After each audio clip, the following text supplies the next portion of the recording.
করিমগঞ্জের সৎসঙ্গ কেন্দ্রে শ্রী শ্রী ঠাকুর অনুকূলচন্দ্রের আবির্ভাব উৎসব পালন সাড়ম্বরে। 1888 সালের 14 সেপ্টেম্বর বাংলাদেশের পাবনা জেলার হিমায়তপুর গ্রামে জন্মগ্রহণ করেছিলেন শ্রী শ্রী ঠাকুর অনুকূলচন্দ্র।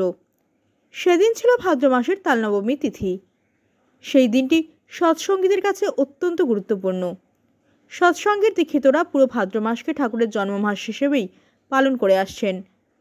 আজ দেশের অন্যান্য প্রান্তের ন্যায় আসামের করিমগঞ্জ জেলায়ও ঘটা করে ঠাকুরের জন্মতিথি উদযাপিত হচ্ছে। করিমগঞ্জ শহর থেকে 9 কিলোমিটার দূরে সুপ্রাকান্তি গ্রামেও আজ বেশ ধুমধাম সহকারে ঠাকুরের জন্ম মহোৎসব পালিত হয়।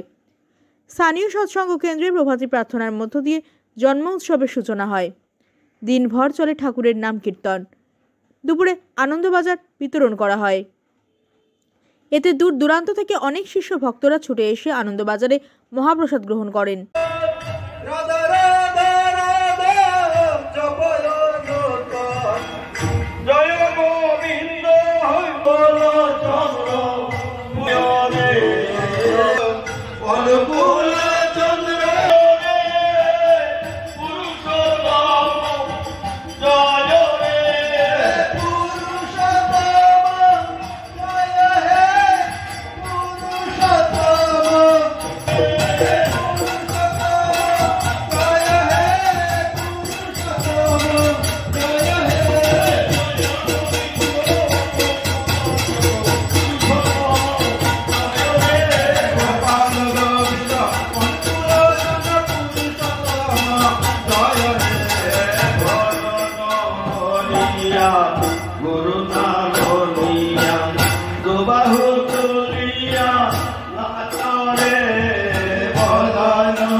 বিতরণ শুরু হয়ে যাচ্ছে।